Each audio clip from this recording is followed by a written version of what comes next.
હું પાર્થિવ ત્રિવેદી દરેક વિદ્યાર્થી માટેનું ઓનલાઈન વિડિયો લેક્ચરમાં સ્વાગત કરું છું. વાલિયા પ્રાણાને નમસ્કાર. ધોરણ 11 કોમર્સ વિષય એસટીસી. આપણે છે પહેલા ભાગમાં ચોથો પાઠ છે ભણી રહ્યા હતા અને સમજી ગયા. ચોથો પાઠ છે જે વિદ્યાર્થી ભાઈઓ બહેનો એ બે ભાગમાં વહેંચાયેલો છે એની આપણે આગળના લેક્ચરોમાં છે વાત કરી રહ્યા છીએ. એક જે ભાગ હતો એ પત્રનો છે એ મુખ્ય ભાગ અથવા તો નિયમિતપણે સમાવવામાં આવતો ભાગ હતો અને બીજો જે ભાગ છે એ છે પ્રસંગોપાત. ચોક્કસ સમય સંજોગો મુજબ જ્યારે એમાં ફેરફારો આવે ત્યારે એ ભાગનો આપણે શું કરવાનો હોય, પત્રમાં સમાવેશ કરવાનો હોય. તો નિયમિતપણે જે સમાવાતા ભાગ હતા એમાં શીર્ષક એટલે કે હેડિંગ અથવા લેટર હેડ. ઘણી બધી મોટી સંસ્થાઓ, મોટી કંપનીઓ છે એ આવું પોતાનું લેટર પેડ છે તૈયાર રાખે છે કે જેથી કરીને જ્યારે આવો પત્ર લખવાનો થાય ત્યારે સરળતાથી છે એમાં માત્ર છે એ સરનામું અથવા તો અમુક જરૂરી વિગતો ફેર કરી અને મોકલી દેવાની રહેતી હોય છે. ત્યારબાદ હતું પત્રની તારીખ. જુદી જુદી અલગ અલગ બે પદ્ધતિઓ છે. એમાં આપણે બ્રિટિશ પદ્ધતિની છે તારીખ એ ધ્યાનમાં લઈશું અને મુજબ અભ્યાસ કરીશું એવું આપણે જોઈ ગયા હતા અને સમજી ગયા. ત્યારબાદ હતું આંતરિક સરનામું, ઇનસાઇડ એડ્રેસ, સંબોધન, સેલ્યુટેશન અને એમાં ચોક્કસ છે એ હોદ્દો ધરાવતી વ્યક્તિ હોય તો એને મુજબનું સંબોધન કરવું એની આપણે છે કે વાત કરી. ત્યારબાદ પત્રના મુખ્ય ભાગમાં છે તે ત્રણ ભાગ વહેંચાયેલા હતા: પ્રારંભિક ફકરો, મધ્ય ફકરો અને અંતિમ ફકરો. ત્યારબાદ શુભેચ્છા દર્શક સમાપન. શુભેચ્છા દર્શક સમાપનમાં આપણે એક માર્ક વાળા પ્રશ્નની વાત કરી કે જે મુજબનું એનું સંબોધન હશે. તમે જ્યારે પત્રની શરૂઆત કરી છે ત્યારે જે મુજબનું સંબોધન હતું એ જ મુજબનો એનો શું થવો જોઈએ, અંત થવો જોઈએ અથવા તો અંત લાવવો જોઈએ. ત્યારબાદ શુભેચ્છા દર્શક સમાપન પછી સહી અથવા હસ્તાક્ષર. તો સહી અને હસ્તાક્ષર છે એ એવી રીતે થવા જોઈએ કે જેથી સામેવાળી વ્યક્તિ છે એને ખ્યાલ આવે કે આ કોણ છે. ઘણી વખત છે એ આપણે અવાચ્ય છે સહી કરતા હોઈએ. અવાચ્ય એટલે કે જેને છે વાંચી ન શકાય હોય એવું. તો એવા સંજોગોમાં નામ લખવું કેવું છે, જરૂરી છે, ફરજિયાત છે, જેથી કરીને સામેવાળી વ્યક્તિને ખ્યાલ આવે કે આ કોણ છે અને એને છે કયા સંદર્ભે કયા હેતુથી આ વસ્તુ કરી છે. હવે આપણે વાત કરવાની છે પાના નંબર 25 4.5 અને છે વાણિજ્યિક પત્રમાં સમાવવામાં આવતા પ્રસંગોપાત ભાગની છે વિસ્તૃત ચર્ચા. આગળ આપણને છે શોર્ટમાં, ટૂંકમાં છે એની માહિતી આપવામાં આવી હતી, પણ આજે એની છે આ બાબતે વિગતવાર આપણે વાત કરવાની છે. સૌથી પહેલા છે અંગત અથવા તો અન્ય નોંધ. શું કહે છે? પત્ર મેળવનાર વ્યક્તિ પત્રની બાબતે સત્વરે ધ્યાન આપે. સત્વરે એટલે તાત્કાલિક ધ્યાન આપે. મોટે ભાગે આપણે છે વર્તમાન સમયમાં મોબાઈલ, લેપટોપ અને કોમ્પ્યુટરના સમયમાં આપણે પત્ર વાંચવાની ઉતાવળ નથી. તો આવા સંજોગોમાં પત્ર એવી રીતે છે આકર્ષક અને ઇંતજારી વાળો કેવી રીતે બનાવો જેથી કરીને પત્ર મેળવનાર ઝડપથી છે એ વાંચવા માટે પ્રેરિત થાય. માહિતી માત્ર પોતાના પૂરતી જ રાખે, કોઈને જણાવે નહીં કે બાબતનો યથાયોગ્ય પ્રત્યુત્તર આપે એવું છે એ પત્ર લખનાર ઈચ્છતા હોય ત્યારે.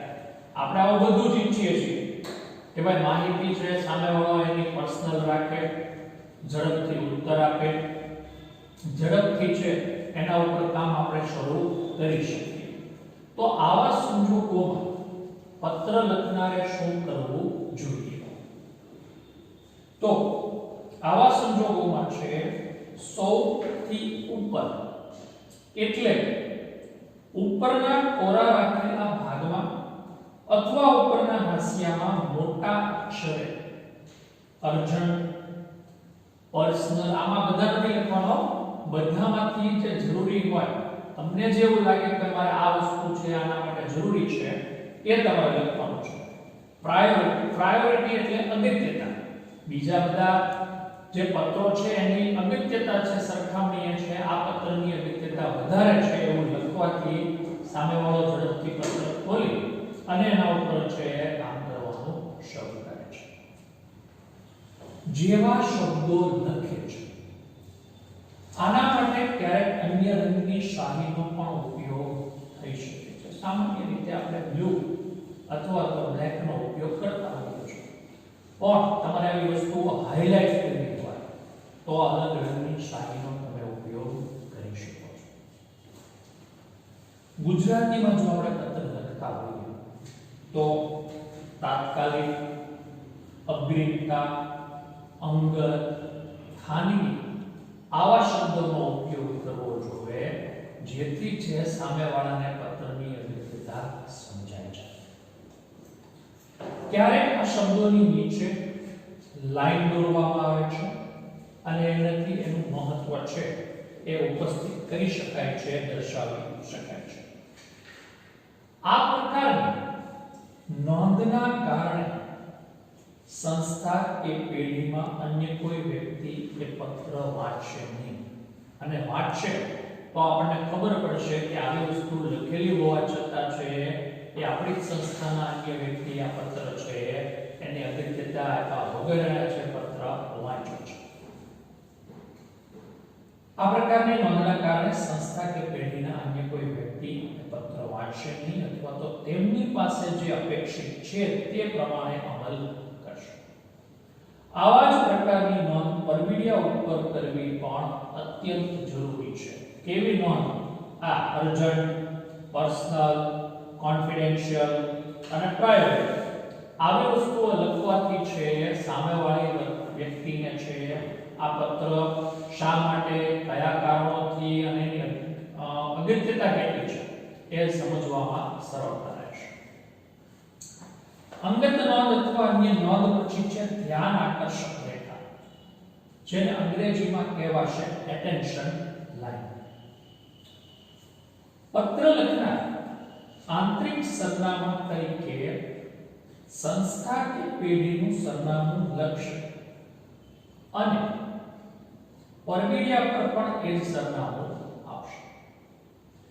પરંતુ પત્ર જ્યારે જે તે સંસ્થા કે પેઢીની કોઈ ચોક્કસ વ્યક્તિને મળે છે તે જ વ્યક્તિ તે પ્રત્યે ધ્યાન આપે અને જે એમાં ખૂટતું હોય, ઘટતું હોય એટલે ખૂટતું હોય એ કરે એવું અપેક્ષિત હોય ત્યારે ધ્યાન આકર્ષક રેખામાં જે વ્યક્તિનું નામ જણાવવામાં આવેલ છે તે જ આ વ્યક્તિ છે એને પત્ર મળે અને એ વ્યક્તિ આનો અમલ શરૂ કરે એવો આનો ઉદ્દેશ રહેલો જોવા મળતો હોય છે.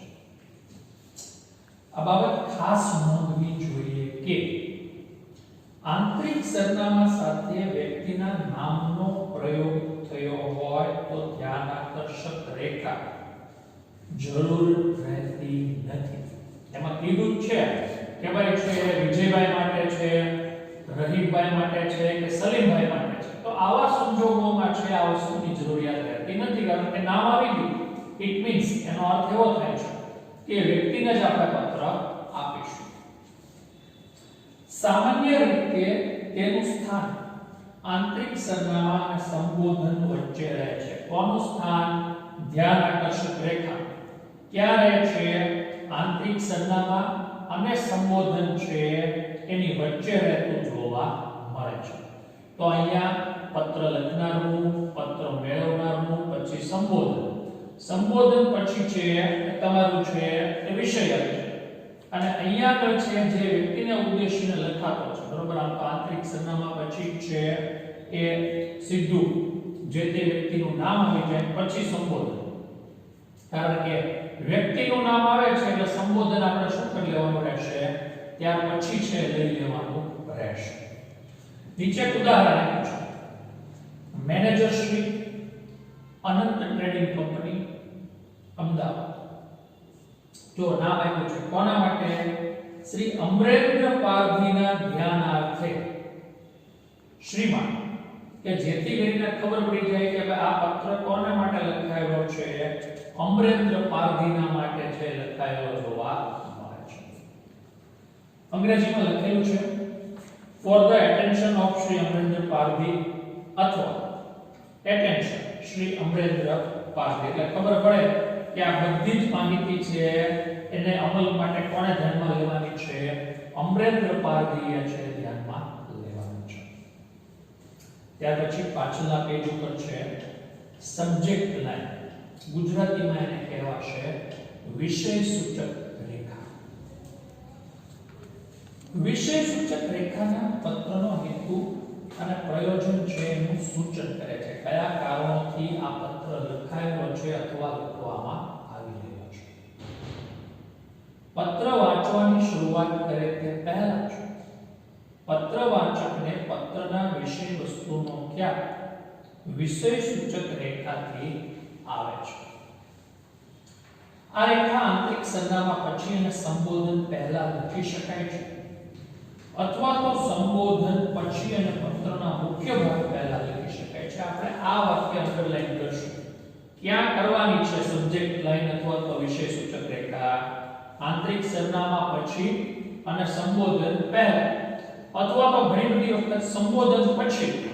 મેં હમણાં આગળ જે વાત તમને કીધી તે જ, અને જે આપણો મેઇન પેરેગ્રાફ શરૂ થાય એની પહેલા તમે છે આ વિષય સૂચક રેખા દર્શાવી શકો છો. સામાન્ય રીતે તેની નીચે લાઈન દોરી અથવા ઘાટા અક્ષરે લખીને ધ્યાન આકર્ષક એને બનાવી શકાય છે. બેમાંથી કોઈ પણ બાબત તમે એને છે એ હાઇલાઇટ કરી શકો છો. ફોર એક્ઝામ્પલ, ઉદાહરણ તરીકે કઠોળ અને અન્ય અનાજની જથ્થાબંધ ખરીદી બાબતે ખબર પડી જાય કે આ પત્ર કોના માટે છે, કઠોળની ખરીદી બાબતે આવેલો છે. તો આખા જે પત્રમાં લખેલું છે એ શોર્ટમાં જ આ વસ્તુ સમજાઈ જાય છે, ટૂંકમાં જ આ વસ્તુ સમજાઈ જાય છે. ત્યારબાદ છે એન્ક્લોઝર, બિડાણ.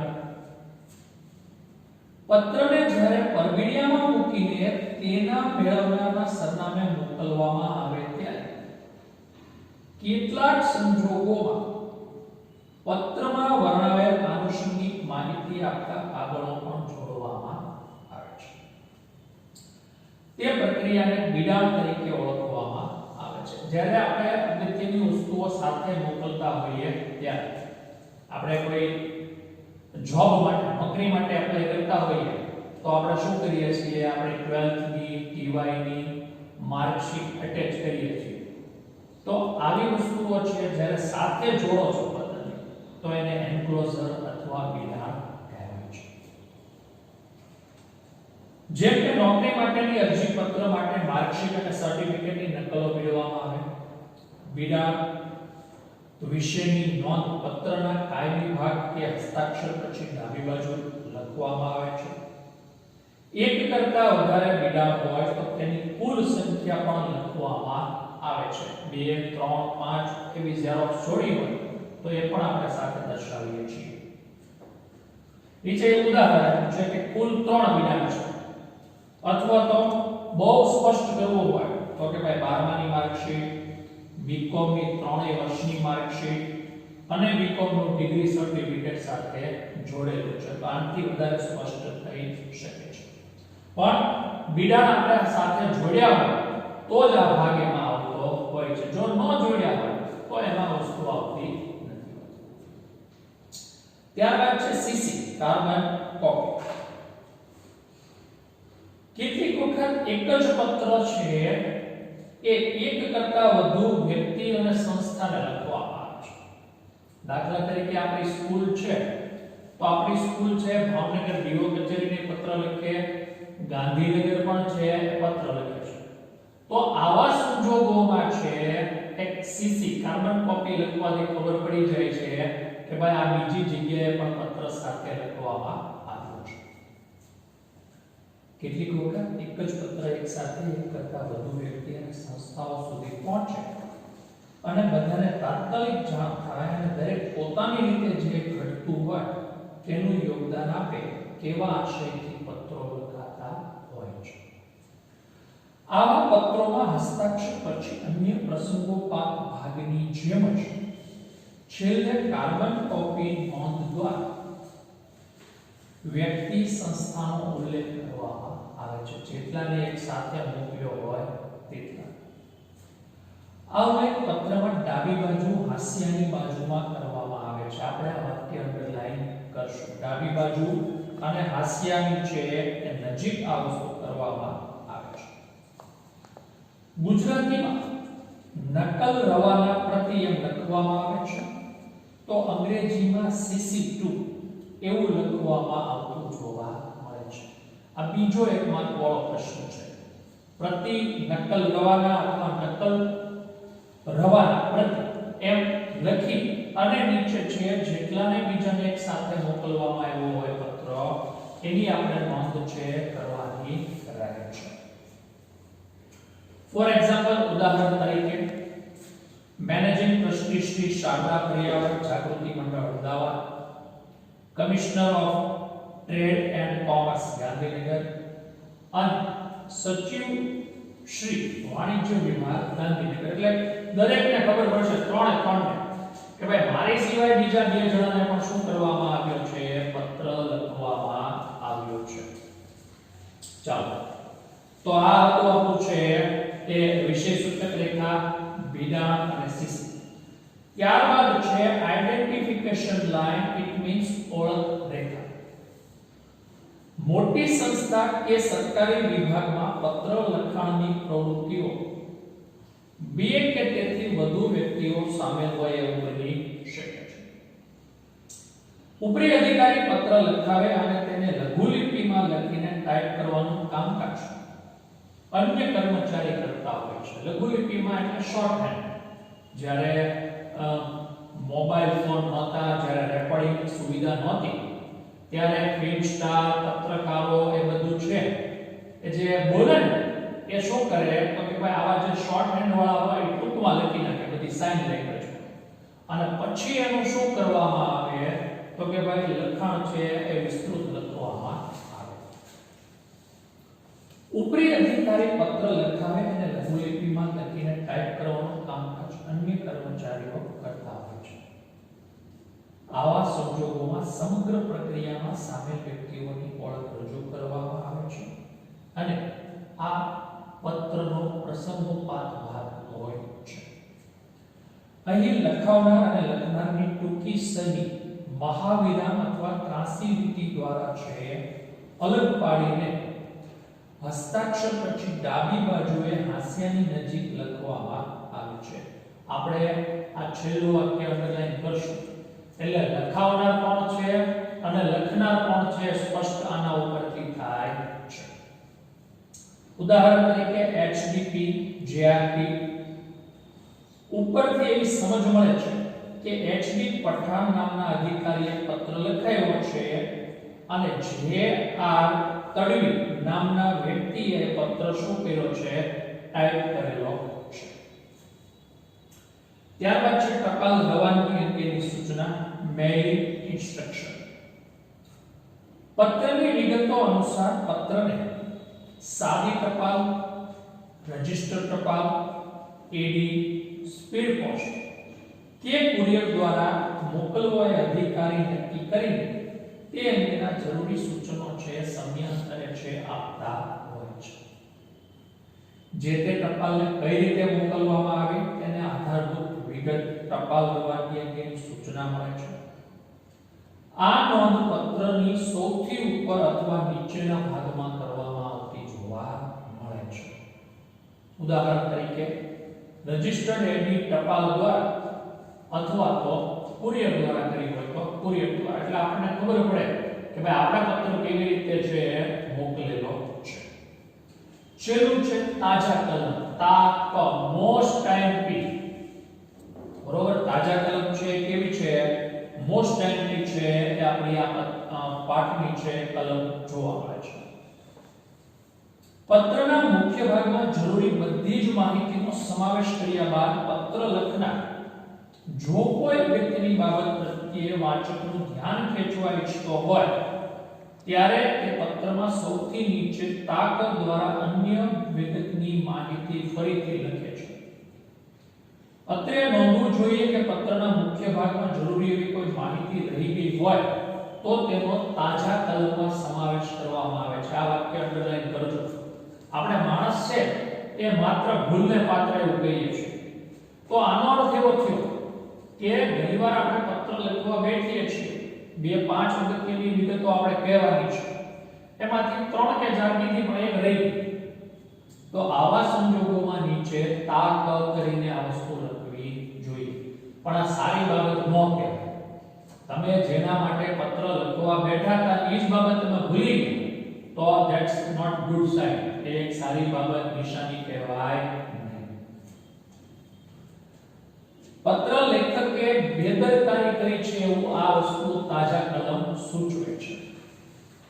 આ સંજોગોમાં પત્ર ફરીથી લખવો જ છે ઠીક કહેવાય.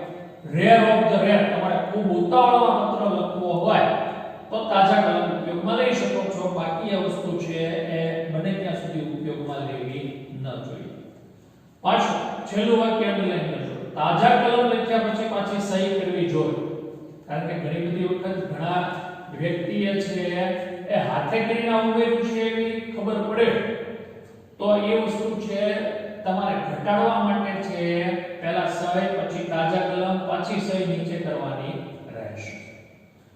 તો આ તો છે એ તાજા કલમનો ભાગ હતો ને અહીંયા કેવો થાય છે, પૂરો થાય છે. એની સાથે આપણો પાઠ પણ પૂરો થાય છે. તો પ્રસંગોપાત ભાગમાં અંગત અને અન્યનો ધ્યાન આકર્ષક રેખા, વિષય સૂચક રેખા, વિરામ, સીસી કાર્બન કોપી, ઓળખ રેખા, ટપાલ રવાનગીની સૂચના અને તાજા કલમનો છે સમાવેશ કરવામાં આવે છે. આજે નામ જે કીધા દરેક નામ HW માં આપણે 5 વાર લખવાના રહેશે અને જે અંડરલાઇન્સ તમને કીધેલી છે એ પણ તમારે 3 વાર લખવાની રહેશે. પાઠ પૂરો થયો છે એટલે આપણે સ્વાધ્યાય છે સાથે લખી નાખવાનો રહેશે. Thank you very much.